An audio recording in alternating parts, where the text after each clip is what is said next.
Hello again and welcome back to our course on PowerPoint 2013. In this section I want to talk to you about backup, autosave and auto-recover. And we're going to look at backup first. And when I'm talking about backup here, I'm talking about backup, if you like, in the longer term. In the next section we're going to start to create presentations. And as you create your presentations, you'll be saving them presumably on a drive within the device that you're using. And when you've finished doing what you're doing for the day, whether you're at work or at home, you switch your computer off.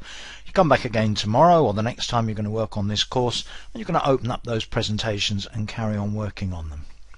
Well, what if when you come back tomorrow your computer won't start? What if when you come back to work next week somebody has stolen the computer you were using, or perhaps somebody else has used it and accidentally deleted, or maybe even deliberately deleted, all of the presentations that you were working on?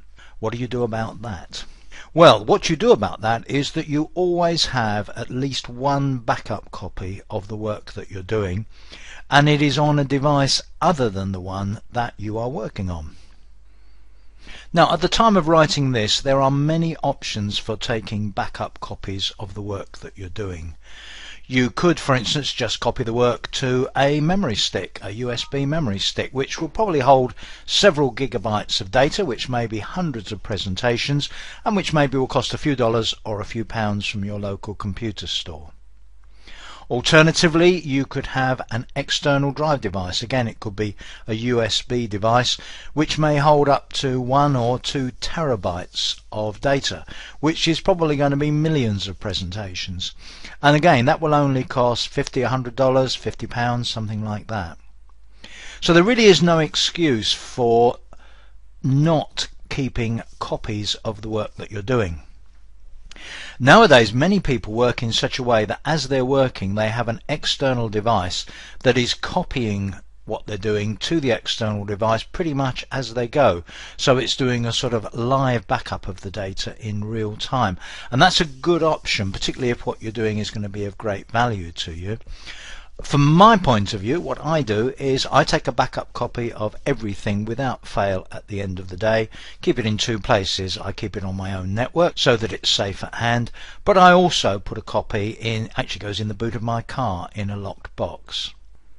So you really need to make sure that you keep backup copies of your work. And there is no built-in intrinsic feature of PowerPoint 2013 to do this for you. There isn't some magic tool that we can switch on, one option we can click somewhere that will take off-site, as they're called, backup copies of what you're doing. That part of it is entirely up to you. For the rest of this section we're going to be talking about a pair of features called AutoSave and AutoRecover, and they are there to deal with an associated issue, and I'll come back to that in just a moment. But I would like to point out that they are not there to solve the problem that we've been talking about. They are not there as a tool for taking backups at the end of the day or making sure that you've got a copy of a presentation somewhere else. They're there for pretty much a different purpose altogether. So let's look at what AutoSave is about. No matter how safe your working environment, things always go wrong. For example, if you're using a PC rather than a laptop, there may be a power failure. And if you get a power failure, your PC stops working, then the presentation you're working on may be in an indeterminate state. If that happens, how do you recover? What have you lost? Have you got to start the presentation again? Another situation that might occur is what happens if PowerPoint itself fails. The current versions of the Office products, the Office 2013 versions, I've been using for some time, and I consider them to be relatively, for what is new software at this time, extremely stable pieces of software. But I know that as with any other software, there will come a time when that software will fail. It may not even be the fault of the manufacturer. It may be something else on my PC that conflicts with it and causes it to fail. But if it fails and I get one of those terrible not responding type messages, again, maybe my only option is to switch my PC off. If I'm partway through working on a presentation, how much of it have I lost? And this is exactly where AutoSave fits in. So into Backstage View, click on Options, go to the Save page, and one of the options not far from the top there, Save AutoRecover information every, I've got it here, 10 minutes. And what that means is that every 10 minutes while I am working on a presentation, a copy of it is saved automatically. If PowerPoint fails, or the electricity fails, or there's some other interruption to my work that isn't planned and controlled by me, then when I restart PowerPoint, it can revert back to that auto-saved version. And that in turn means that at most with this setting I will lose 10 minutes worth of work, so it will go back to the last point at which the presentation I'm working on was auto-saved. Now, I can't really think of any good reason why you wouldn't have Save AutoRecover information set. In the past, particularly with older computers that struggled a bit more to run the more modern versions of Microsoft Office, people would say, well, autosave slows me down a bit, or every 10 minutes everything seems to grind for a halt while it does an autosave. Nowadays I think that tends to be a lot less of a problem, so you really would need an extremely good reason not to have autosave set on. You can adjust how frequently you run it, and if you just click inside there, the number you can enter for the number of minutes can be anything from 1 to 120. I think auto-saving every 1 minute may be overdoing things a little, and auto-saving every 120 may be a bit too infrequent, because you could effectively lose 2 hours of work. 10 is the default figure, and it's the one that I tend to run with. Now there's one other option there associated with autosave, and that is the file location where the autosaved copies are kept. It's set to the default. Mine is here set to the default. There's a different one for each user of the device you're using. I generally don't change this, but if you wanted to save that information somewhere else, you could of course save it on a separate device if you wanted to. There's no reason not to. Then you can change that location if for some reason you want to do that.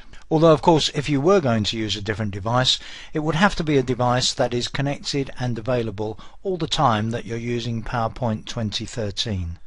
So what would the sequence of events be? Let's suppose you're working on a presentation in PowerPoint 2013 and it's on a PC and you have a power failure. Everything just grinds to a halt, the lights go out, you sort out the power fault, you get the power going again, you switch your PC on again, and you start PowerPoint 2013. As soon as you start it, PowerPoint realizes that there is autosave information, and it also realizes that you didn't successfully save the last thing you were working on. It then says to you, you didn't finish what you were doing properly last time, you didn't close the presentation you were working on properly, things seem to stop unexpectedly. Do you want to auto recover from the last saved copy of the presentation you were working on? If for some reason it's got the whole story wrong and you realise no, that's not what happened at all, and in any case what I was working on I don't want anymore, you can just say no and carry on as normal. Whereas if in fact there was some sort of catastrophe and you do need to go back to that auto-saved version, you just click yes, carry on, and it will let you continue with the auto-saved copy of your presentation. It happens to me from time to time, and so far it's proved an excellent way of recovering from that kind of disaster. Now, not so long ago, Microsoft added an additional twist on this, which also has proved very useful to some people. When you have been working on a presentation for some time and you want to close the presentation, you normally get a question, as we've seen before, do you want to save changes? You'll usually say yes. Occasionally you might have made some changes to a presentation and you've changed your mind and you've thought, no, I don't want to save those changes, and you might say no. But something that happens to everybody eventually, or at least everybody I know it's happened to, is that you've been working on a presentation, you close it, it says do you want to save the changes, and you accidentally click no. Now this is a bit of a worst case scenario really, because you've just appeared to have thrown away all the work that you've been doing by saying no, I don't want to save those changes, whereas in fact you really should have saved those changes. One of the other options that's available here can help you to fix that particular problem. Just below the option with the interval time on it, the 10 minutes in this case, there's another box that I've checked that says keep the last auto-saved version if I close without saving. And what that means is that everything's fine, you close a particular presentation, it says do you want to save changes, you say no. In the past, before this option was introduced, PowerPoint would have thrown away the auto-saved copy. Now it keeps it. And if, having done that, you close PowerPoint or you come back to PowerPoint later and you think, oh no, I said no to saving those changes and I really wanted to keep them, there is a way of going back to that last auto-save version, and I'm going to show you that now. So it's pretty straightforward. You go into Backstage View, click on Open, and down at the bottom there is Recover Unsaved Presentations. Open a recent presentation that was closed without saving. And it really is as simple as that. I hope you never have to do that. I must confess I've had to do it once or twice. Now at that point we've got to a situation where we can now start to create some good PowerPoint presentations. And that's what happens from now on the course. Many of the things that we've covered have been essential aspects of understanding the PowerPoint 2013 interface, understanding something about the ribbon, the quick access toolbar and so on. But of all the things we've covered, in many ways those related to backup and autosave and auto-recover are the most important.